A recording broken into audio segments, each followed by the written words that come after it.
जब अमेरिका के president Donald Trump को यह बात समझ में आई कि ईरान के साथ पंगा लेकर के उन्होंने गलत किया है, तो उन्होंने बहुत सारी कोशिशें की कि युद्ध किसी तरह से रुक जाए। उन्होंने नाटो देशों को साथ आने के लिए कहा, वहां से उन्हें मनाही मिली तो नाटो देशों को उन्होंने पानी पी पी कर कोसा।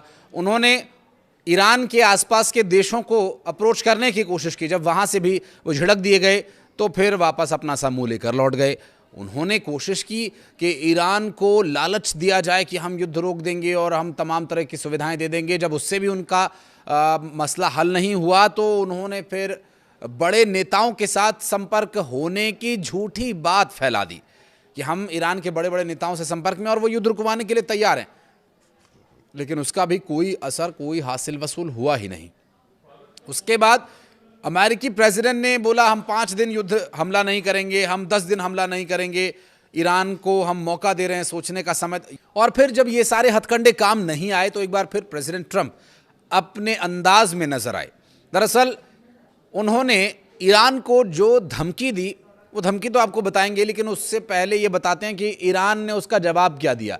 दरअसल ईरान ने अमेरिकी प्रेसिडेंट डोनाल्ड ट्रंप के 48 घंटे में होर्मुज खोलने के अल्टीमेटम को ठुकरा दिया है। ईरानी सेना ने कहा कि अमेरिका बेबस और घबरा कर धमकियां दे रहा है।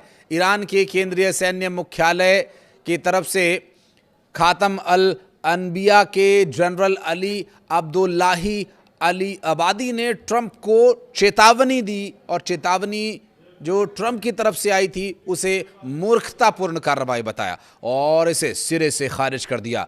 ईरान ने अमेरिका को चेतावनी देते हुए कहा था कि इस तरह की धमकियों का मतलब है कि तुम्हारे लिए भी नरक के दरवाजे खोल दिए जाएंगे। ये नरक के दरवाजे खोलने वाली बात ईरान की तरफ से आई है। दरअसल इससे पहले अमेरिकी प्रेसिडेंट डोनाल्ड ट्रंप ने ईरान के स्ट्रेट ऑफ होर्मुज को खोलने के लिए 48 घंटे के अल्टीमेटम की बात कही थी। उन्होंने चेतावनी दी है कि अगर ईरान नहीं माना तो उसे तबाह कर दिया जाएगा। ट्रंप ने अपने social media platform truth social पर पोस्ट कर कहा कि समय खत्म हो रहा है। उन्हें याद दिलाया कि पहले ईरान को 10 दिन की मोहलत दी गई थी, लेकिन अब सिर्फ अल्टीमेटम के 48 घंटे बचे हैं और ईरान को इन घंटों से कोई फर्क नहीं पड़ता। ट्रंप अब तक होर्मुज खोलने के लिए ईरान को 3 बार अल्टीमेटम दे चुके हैं, जिस पर और लगातार तनाव बढ़ता ही जा रहा है। और इस तनाव के बीच चाइना की तरफ से जो प्रतिक्रिया आई वो भी दिलचस्प है, जान लेना। दरअसल चाइना का इस पर यह कहना है कि इजराइल और अमेरिका की तरफ से किए गए हमले ही की वजह से ये स्ट्रेट ऑफ होर्मुज बंद हुआ है और इसको खुलवाने का एक ही तरीका है, युद्ध खत्म किया जाए। ऐसे में जो तनाव लगातार बढ़ रहा है उसके पीछे एक महत्वपूर्ण वजह यह भी है कि डोनाल्ड ट्रंप जो धमकियां दे रहे हैं, क्योंकि ईरान को दी गई अभी तक किसी भी धमकी पर ईरान न तो दबा, न तो झुका, न ही डरा।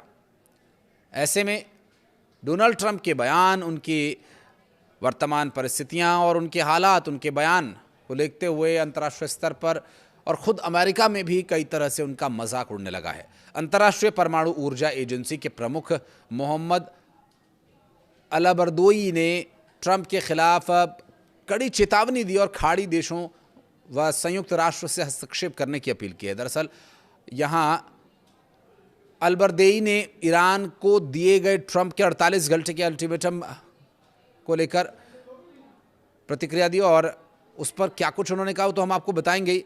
लेकिन ये बयान जो सोशल मीडिया एक्स पर अरबी में लिखा है उसे हम आपको बताते हैं। उन्होंने पोस्ट में लिखा, कृपया एक बार फिर अपनी पूरी ताकत लगाएं इससे पहले कि ये पागल व्यक्ति यहाँ पर डोनाल्ड ट्रंप को कहा जा रहा है, उससे पहले कि ये पागल व्यक्ति पूरे क्षेत्र को आग के गोले में बदल दे।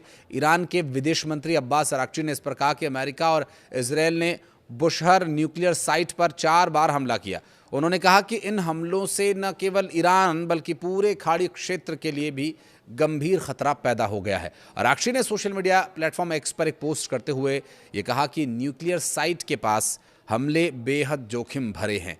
उन्होंने कहा कि यूक्रेन के जापोरिज्जिया न्यूक्लियर प्लांट को लेकर अंतर्राष्ट्रीय स्तर पर जो चिंता दिखाई जाती है वैसी ही संवेदनशीलता बुशेहर के मामले में नहीं दिखाई दे रही। अराक्ची ने यह भी कहा कि पेट्रोकेमिकल ठिकानों पर हमले से इस बात के संकेत है कि राजनीतिक ढांचे को निशाना बनाया जा रहा है। उन्होंने चेतावनी दी कि ऐसे हमलों से पूरी खाड़ी क्षेत्र में अस्थिरता फैल सकती है। इस बीच बड़ी खबर यह आ रही है कि लेबनान के दक्षिणी सैदा इलाके के कफर हत्ता शहर पर इजरायली सेना ने हवाई हमला किया। रिपोर्ट के मुताबिक यह हमला उस समय किया गया जब कुछ घंटे पहले ही इजरायली सेना ने यहां पर हमले की चेतावनी जारी की थी और स्थानीय लोगों को अपने घर छोड़कर जाने का आदेश दिया था। इस बीच इस बड़ी खबर पर भी नजर बनाए रखेंगे।